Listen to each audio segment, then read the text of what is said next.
more so than the sand. It's an aluminum frame, aluminum fork, but with the 40s, that's plenty of push. Greetings and salutations, everyone. Welcome to another edition of Spinistry Chat. Today, I'm going to give my first impressions on an extremely affordable gravel/adventure bike. This is first impressions, not a long-term review by any means, and we do plan to do some long-term reviews on this particular bike. I'm going to definitely go over who this bike might be a good fit for. More importantly, probably who it isn't right for. We'll talk about what it does well and maybe what it doesn't do so well. We're going to keep this as short as possible, but please do stay through to the end because it's a short video. Every second counts. So what this is the Roll Bicycles A1 Adventure bike. This is a sub $1,000 entry-level bike. Basically, they're a direct seller via the internet. That said, Roll does offer the opportunity for local shops to affiliate with them. If you can find a local shop that distributes them as well or lets you order and ship to the local shop, I think that's the best combination for both. But I do recognize there's plenty of people out there these days that they're gonna buy direct. I do want to point out on the front end that yes, I did pay my own money for this bicycle. Roll did not provide me with a bicycle free of charge. So I am invested in this. That said, they did reach out to me, or I should say a marketing representative of theirs reached out to me. They knew we were aligning with some other partners and affiliates, wanted to see if we might be interested in working with Roll Bicycles going forward. I'm not familiar with the product. When we partner with products, services, whatever else, we promote the stuff that we believe in ourselves. To see if Roll might be a partner, I'm gonna have to get to know their product. That said, we do have an affiliate link in the description. The ordering process was super simple, and I went straight through the website just like everyone else does. This wasn't a, hey, here, we're gonna take care of you. I just went in and I ordered the product just like everyone else was. It takes some basic measurements to fit you. I went straight by what their recommendation was. By my height, this is the frame. By the basic measurements, they adjusted the stem and so forth. They also ask if you prefer, I think, is aggressive, neutral, and relaxed positioning. I chose neutral. And all this is so I can also evaluate how they do things. I'm a proponent of buying bikes from your local bike shop, and fit is one of the main reasons for that. Once I ordered the bike, it came very quickly. I think I ordered it on a Tuesday. I had it by Saturday, packaged extremely well. On their site, they do have a video that talks about the assembly process. I'm not a wrench. I'm not a mechanic. I take all of my stuff to the bike shop for them to do any of my bicycle repairs. And it was pretty straightforward. If you're not familiar with putting bikes together, again, I really don't think this is the way for those folks to go. If you're brand new to bikes, if you're brand new to cycling, don't get a mail order bike. Go to a shop. Let them take care of you properly. One thing in the assembly video, or actually two things in the assembly video that I'll admit it, I was a little bit disappointed. They showed a really cool three-way tool, which would have been handy, that was supposed to be included, and some an instruction manual. The instruction manual might have been a little helpful here and there. I basically knew my way around the bike, but I was looking forward to that three-way tool. I don't know if they don't do it anymore or if it just got left out of my box. Kind of under the impression, since it was both the instruction manual and the three-way that was missing, maybe I came up a packing item short.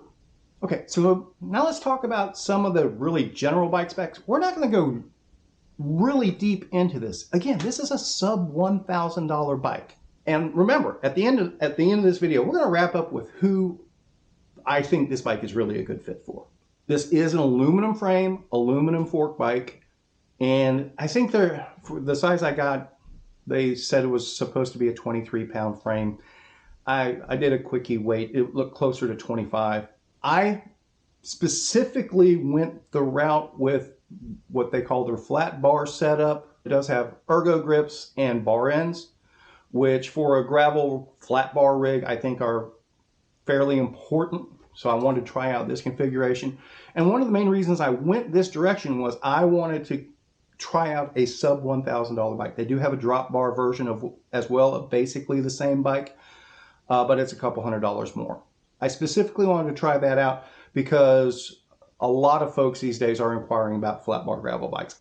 Gearing on it was one of my, I don't know if a concern's the right word, but it's like, I would like to see a little more flexibility, but I'm going to give it a fair shot. In general, most of the components are no-name components on the bicycle. It is a SRAM derailleur and shifter and Tektro brakes. This comes with 40 millimeter tires, but there's not clearance for really any more than that.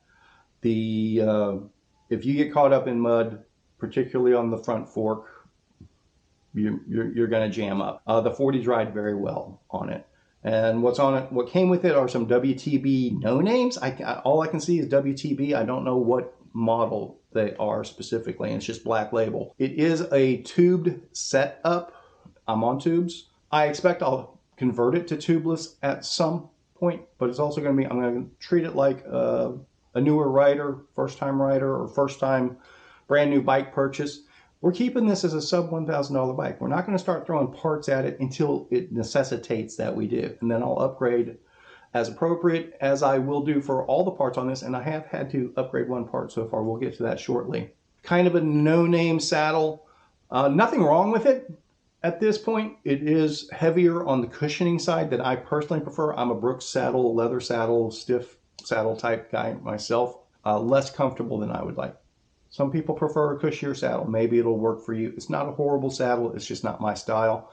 More than likely, if I start getting into longer rides, that's probably going to be an upgrade item for me as well. So far, I'm just extremely pleased by the brakes, and I wasn't expecting to be.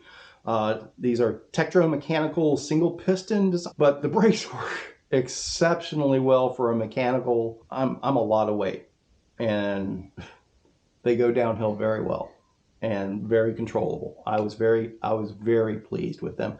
And I like the brake levers too. It is a separate brake lever from the shifter because it's a 1x setup. So independent brake levers. I don't know what brand those are, but I'm really liking those. And the cabling as well. The biggest downside so far, and this was actually super disappointing because my first ride, I was looking forward to checking out a new bike. The seat post clamp that came with this bike just shattered the first time I tried to ride it. Didn't crank it down super hard. It's not carbon or anything like that, but hey, basically it was machined, all of the metal was machined out to accept the Allen head. And as I was tightening, it's like, this thing doesn't feel like it's tightening. So I'm assuming the metal was deforming until it broke. So roll bicycles, if you're watching this, my recommendation is to go ahead and switch to that next level zoom with the cam lock, and it works so much better. Now the short story is I like this bike a lot more than I expected to. I've done 3 different rides on it so far. First one was basically a 1 hour-ish, mostly gravel ride, checking out a new urban trail, but there was some chunk on it. There was a good hill. Did a 2-hour gravel on the Trinity Trails in Fort Worth, so I got to try out a bunch of different stuff. The main thing I wanted, is, hey, let's do a longer ride and see how the saddle was. Less than ideal, but hey, we'll give it another chance and see if there were any other fit issues. And I'm going to say this now. I was actually surprised how well everything fit with just that straight basic measurements setup. One possible downside, steer tube length is cut to what they send the bike for. So if I actually wanted to raise it a little more with spacers, there's no way to do that. I would call this an excellent hour or less bike. Pretty darn adequate 2-hour or less bike, particularly when I get it more fine-tuned on saddle and fit slight changes. Haven't done a long ride on it. I'm questioning on how comfortable it's going to be for 3 hours or more. It is a shorter wheelbase bike, so it's a little twitchy on the front end. Kind of reminds me of like a cyclocross bike. Fun to ride, and it works really well. I'm looking forward to trying it out on single track to see what it's like there. Again, 2 hours or less, I don't think it's a problem. If you're looking at doing 75, 100 miles on this thing, it might wear you out because it's a little twitchy on the front end. You don't want to let go of it. It tried to wash out a couple times on me in some sand or some really loose gravel. Easily caught, easy recovery sort of thing. But it's one, it was twitchy enough that if you were kind of casual sitting up, you wouldn't want to be hands off the bar under any stretch of the imagination. Again, the 40s are great on the bike. It's aluminum. I know people are going to go, oh, I won't do an aluminum bike. An aluminum fork, oh, I got to have a carbon fork. You know what? No harshness whatsoever. With the 40s on it, tubed, it's been perfectly comfortable so far, up to 2 hours. I'm looking forward to trying some longer rides on it. And again, I'm a huge fan of the brakes on this thing so far. Ultimately, we've already said who this bike's probably not a good fit for. Yes, I recognize the price point. It makes sense for people that are brand new to cycling. They're wanting to try something out. Unless you can have it delivered to a shop or have someone at a shop make sure you get the right size. And then even when you assemble it yourself, you still need to put the components together the right way. I don't think this is the right first-time rider bike, quite frankly, without some assistance from a professional. My guess is the Roll Bicycle folks will probably be more than happy to help you over the phone or email or whatever.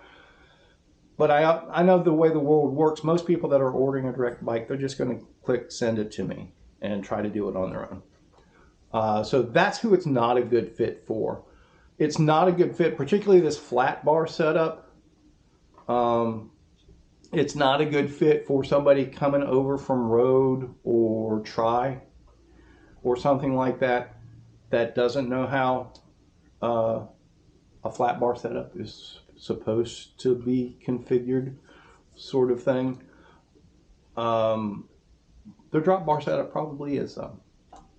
So anyone that's familiar with basic bike fit and can get it close on their own and basic mechanics, and you were going to order a direct bike anyway, that's probably a good fit. Who it's a best fit for, quite frankly, is probably those mountain bike riders that are gravel curious, urban ride curious, and want something without a suspension fork, or they only have a full suspension bike these days. They don't even have a hardtail. Man, if you're a mountain biker and kind of wanting a gravel something or an adventure something as a secondary bike, but you really don't want to spend any money on it, and you know how to get your bike dialed in for fit already. If you're a mountain bike rider that already knows how to dial in your fit or pretty close to it and can do some basic wrenching, and you're happy with that, and you'd be a direct buy person already, this is probably an excellent fit for you, particularly if you're on a budget. It's almost a no-lose situation, quite frankly. For this price point, you can't lose money on the deal, even if you ride it for a few rides and it ends up being not what you want, or you go, hey, I like gravel, now it makes sense to upgrade. You could probably resell this for almost what you bought it, no problem.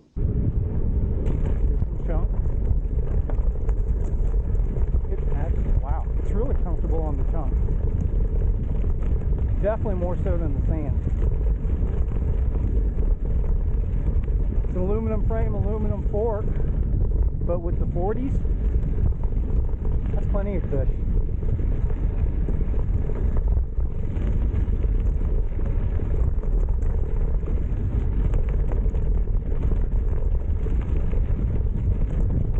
Yeah, there is no harshness there at all.